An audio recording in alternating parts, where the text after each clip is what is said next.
তাহলে বোঝা যায় মুহাম্মদ সাল্লাল্লাহু আলাইহি ওয়াসাল্লামকে বড় ভাইয়ের মতো মনে করা যাবে না, ঠিক কিনা বলেন? জোরে বলেন। বড় ভাই মনে করা যাবে? আমাদের মতো সাধারণ মানুষ বলা যাবে? আফসোস, আজকে আমার দেশে কিছু নামধারী মুসলমানের ভাষা আর আবু জেহেলের ভাষা এক হয়ে গেছে।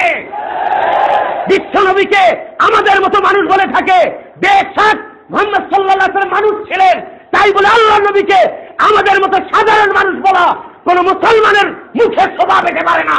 এটা আবু জেহেলের মুখে শোভা পাইত, ঠিক কিনা বলেন?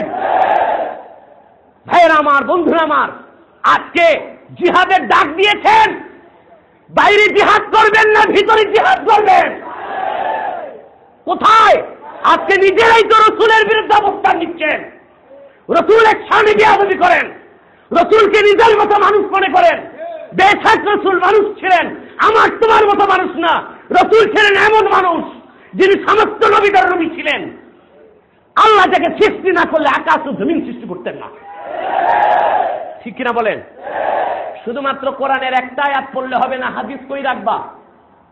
ইন্নামা আনা বাশারুম মিসলুকুম, আমি তোমাদের মতো মানুষ। ঠিক আছে এই কথা, তার মানে কি তোমাদেরও বাপ আছে আমারও বাপ আছে, আমারে খোদার অংশ মনে করো না, এটি উদ্দেশ্য। তোমাদের মা আছে আমারও মা আছে, আমি জিনসে বাশার, তাই বলে সাধারণ মানুষ এটা বলা ঈমান নষ্ট হয়ে যাবে। কোরআন পড়ছো, হাদিস পড়ো নাই? সহিহ আল বুখারী কিতাবুস সাওম খুলে দেখো, সাহাবায়ে কেরাম আবু বকর, ওমর, উসমান, আলীর মতো সাহাবীরা হুজুরকে বলেছেন, ক্বালু লাসনা কাহাইয়াতিকা ইয়া রাসূলুল্লাহ, হুজুর আমরা তো আপনি তো আমাদের মতো সাধারণ মানুষ না, আমরা তো আপনার মতো মানুষ না। সুনান ইবনে মাজাহ খুলে দেখো, হুজুর বলেছেন আইয়ুকুম মিসলি, কে আমার মতো? কেউ আমার মতো না।